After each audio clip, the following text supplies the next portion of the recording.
So what happens next?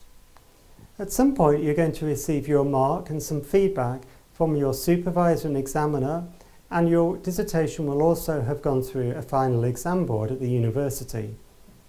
This process will take several weeks, and we know that you're going to be anxious about seeing whether you've passed or not, but please bear with us because we want to ensure that a number of quality checks have been put in place. When you receive your mark, you will also get some written feedback, and it's helpful, and we encourage you to reflect on the feedback. And it's not just about seeing whether you have passed or not.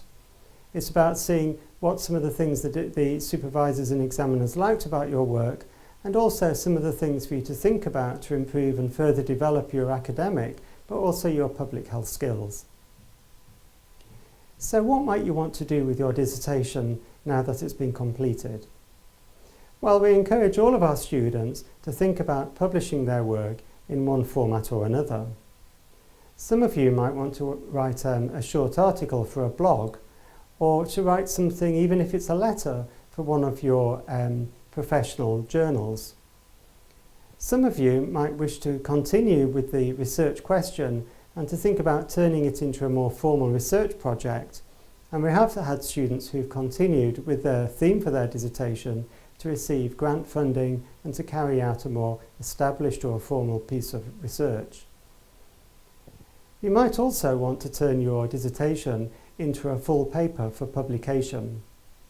Often that's not simply a matter of taking the work from your dissertation directly, but using that to form the foundations for some further work, and then to produce an article which can be published in a professional journal or even in an international journal. And some of our students again have been very successful with this.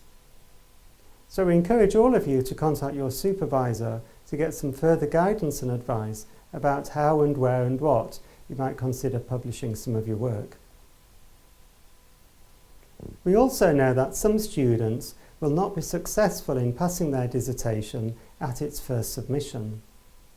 Just to point out, this is a relatively small number of students, and to be honest, for most of you, if you do follow through with the guidance and the support that we've been giving you across the whole of the degree programme and then with your dissertation unit, most of you will have a good chance of passing.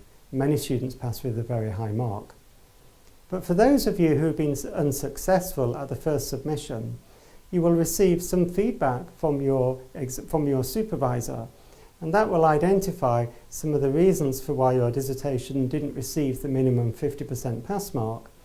And it will also identify some of the main things that you need to consider and to change or to do more work on before you then resubmit your dissertation as a second submission. When you resubmit your dissertation, you will have 4 months from the date of receiving the letter with your original mark on, by which time you have to resubmit your dissertation for second marking. Overall, I hope that you've enjoyed taking the dissertation unit.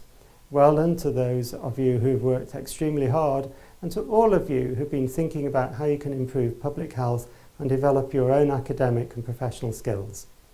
Keep in touch with us and let us know some of your successes along the way and how your career is developing over time. Thank you.